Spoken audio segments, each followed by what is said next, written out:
ராமநாதபுரத்தில் அமைச்சர் ஸ்ரீநாத்தை வரவேற்பது தொடர்பாக தாவேகா தொண்டர்களிடையே தள்ளுமுள்ளு ஏற்பட்டுள்ளது.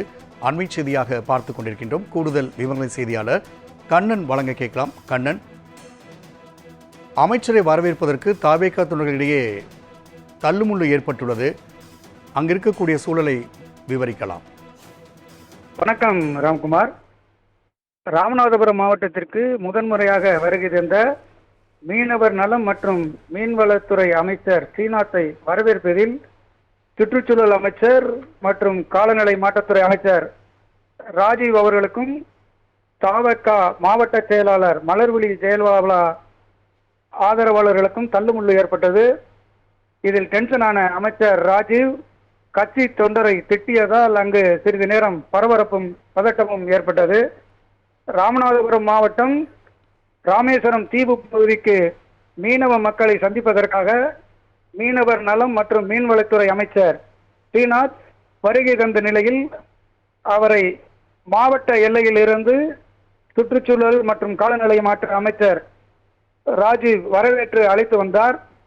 ராமநாதபுரம் மாவட்ட ஆட்சியர் அலுவலக வளாகத்தில் உள்ள அரசினர் விருந்தினர் மாளிகையில் மாவட்ட ஆட்சியர் சிவகுரு பிரபாகரன் பூங்கொத்து கொடுத்து வரவேற்றார்.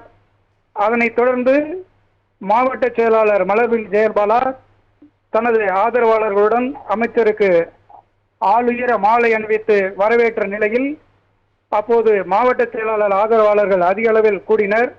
அங்கு நின்றிருந்த அமைச்சர்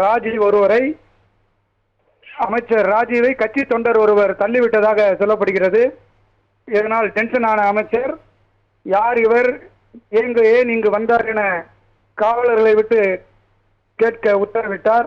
அதனைத் தொடர்ந்து தனது காவலர்கள் தன் அருகிலேயே நிற்கும்படி கூறிய அமைச்சர் அங்கு மேலும் எந்த சம்பவம் நடக்காத அளவிற்கு பார்த்துக்கொள்ள உத்தரவிட்டார்.